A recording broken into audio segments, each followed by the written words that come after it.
Welcome back to another episode. I have Mr. Bobby Jones in the studio. How you doing, Bobby? Doing well, Russo. How are you doing? Fantastic. Well, guys, we have all gas and no brakes. Are you ready?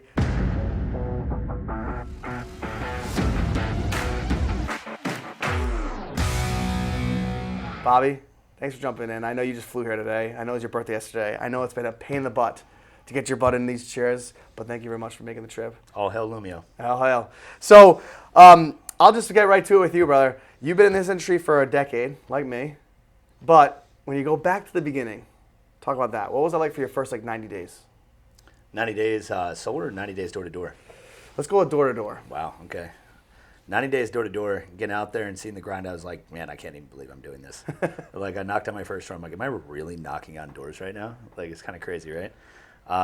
And I just had a really cool group of people that I did it with. At the time, we were actually working for Clean Water Action, which it was a part of Surf Rider Foundation. I was a big surfer, so I felt like I was doing good in the world. I wasn't getting paid crap, boys. I was basically paying them to work for them. So, in case you guys are a little upset with your checks, as far as it goes, I think that I got to see what this job can do for you, both in developing communication, in just networking relationships, meeting different people from different walks of life, and just sharing different ideas and having those conversations. It's such a wealth of information that you're gathering. You have the opportunity to every day, right? And you connect with people, the richest people, the poorest people, people that are Republican, people that are left-wing Democrats, flat Earth. I mean, you're talking to everybody. Oh, yeah. Right? So I think that was a really big part about what I really saw the job could do for me. Not just it wasn't just about the money, obviously, at first. But my first door-to-door experience, I think, gave me the resilience and discipline, and started letting me count my marks, my high water marks, and I understood what I had to do on that to break my records. Okay. All the time. So that's what you always focus on, breaking records? Yeah, dude. Dude, absolutely.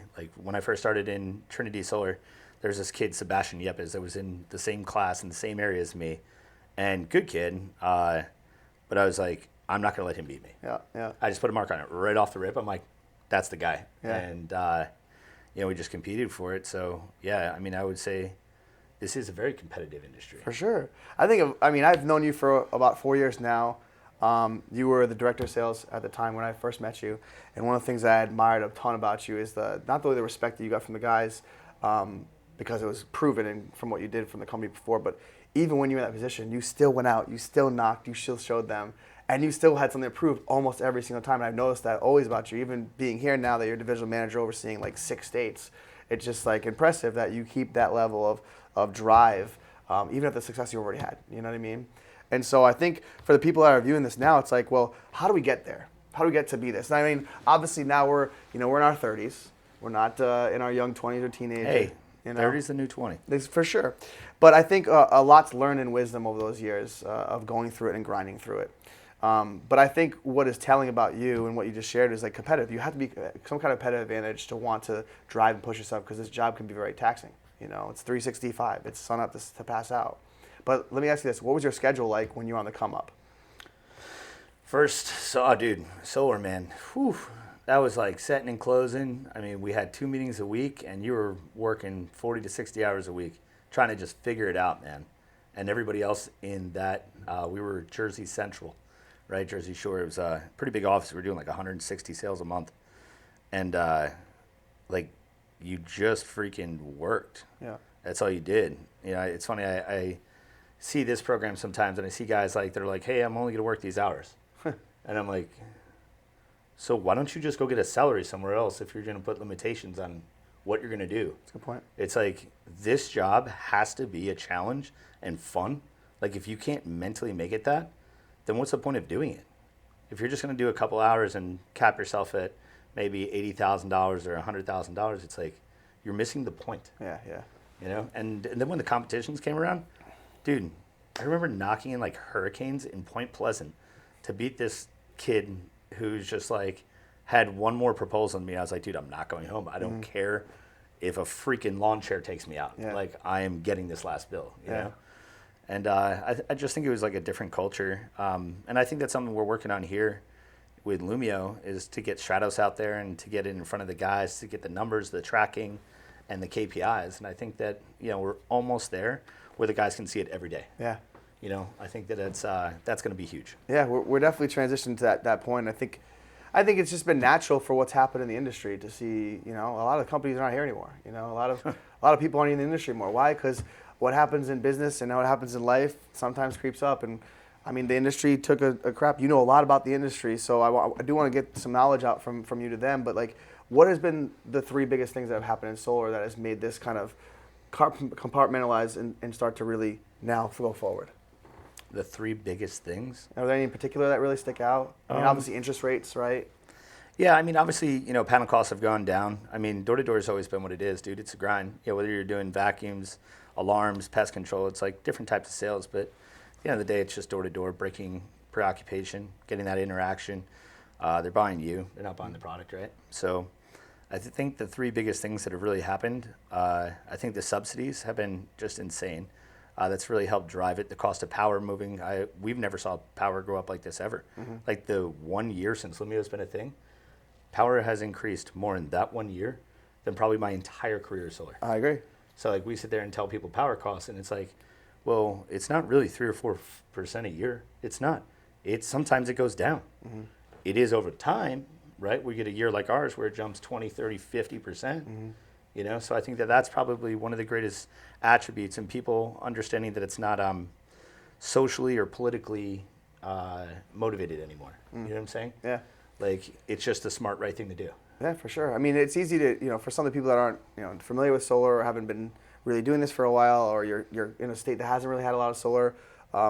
If you go up north to New Jersey, you'll see it on almost every other house. So for us, it's been easy for us to really relate to what's been happening. But for a lot of people who haven't seen it that much, especially even in Florida, it is kind of new, right? Sure. So let me ask you this then: with the things kind of settling down, and with the industry finally maturing to a point of, hey, these are only the companies that are going to be able to drive this. The government's done a lot to help us. So can you talk a little about what the government has really pushed for the next 10 years? Because originally, when we were in the industry, this wasn't even a thing for the tax credit? Yeah. Well, I mean, the tax credit just means stability. I would say, like, the government is a big part of it. I mean, that ITC being extended till, 2033? That's huge. Like, I think that's something that's going to really allow stability for a lot of people. Mm-hmm. I think the bigger thing that we're doing right now is creating better governance. Like, for a while, everyone had really good programs, like Trinity Solar, for example. I always quote them. Where I first came from, you guys had Vivint. Mm-hmm. You were Vivint. The training programs were phenomenal, right? Mm-hmm. And what happened was the pay wasn't really that good. And I think what you're seeing now is like everyone try to go do their own thing at solar, and it's like, holy crap, solar is hard. Yeah. There's like 32 different step approach to getting a deal proposal made to freaking PTO, yep. Right? And it's just like the whole pipeline's affected by the actions or inactions of the departments before or after it. So I think like you saw a lot of people go out there, try, fail. Like you said, all those solar companies are collapsing. Mm-hmm. The government propping it up just allows for the larger companies like us to do it the right way. Yep. And I think that's going to be the big differentiator.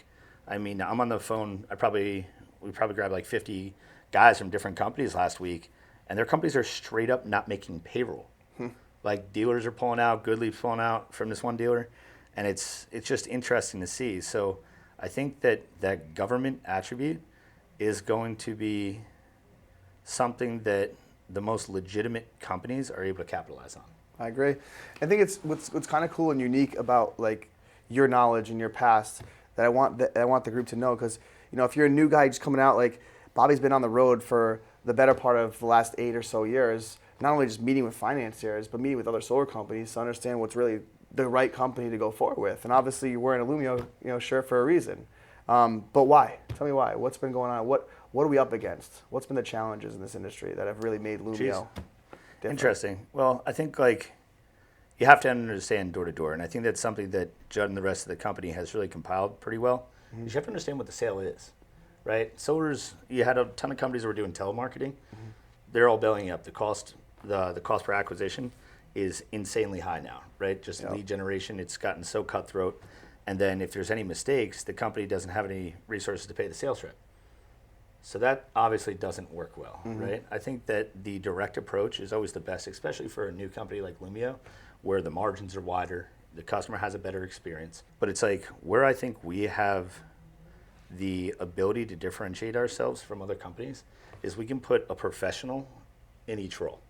And what I mean by that is some companies have some young girl in ops that's handling interconnections, permitting, HOA, All the above, and right? she's just going for it. And now maybe she's helping with accounting, Yeah. or maybe she's making payroll too. It's like I think that where you go to Lumio and it's like you have software engineers, you have freaking permit specialists that have been doing it for 6-7 years. I just got off the phone with Sarah from Interconnections, and like she's really got the HOI down, could tell me in every single state exactly what the requirements were. I think that having Lumio where you just have somebody that's doing your events or doing your swag or doing the accounting or doing the finance, and it's like, I think that is the power that we have, so we can focus on the thing that we're good at, which is selling. Yep, exactly. That's it. So then, kind of just to expand a little more on that, where do you see this thing over the next 5 years? What does it look Lumio? like? Yeah, in our industry. What do you think in general? I think you'll see the little players collapse. You'll see some of the lazy guys. They're not going to be able to make it, right? Because like people are used to just like fat rips, one deal, da da da. It's kind of a little tougher, right? Oh yeah. Which by all means doesn't mean you should make any less money. Just means you have to work the normal hours, right? You say tougher, it's like, well, we used to get paid a fraction of what is being paid in the industry Oh, now, God, yeah. so it wasn't hard Yeah. to like get frustrated, right? Dude, But I have now it's freaking- easy. I have setters that are making more money than I make. It's like, what the heck? Well, good. And so I think, that really brings what we're trying to drive home here is like, a lot of times we go through this trials, tribulations with stress through our brains on being consistent at our job and what our role is at that time. And for a lot of the guys and the girls listening to this right now, like, you're in a much different role than you were 5 years ago or even, a couple years ago. But what I want to share with the group is what has really pushed you, what has really driven you, other than being competitive, what has really made you you and made you grow?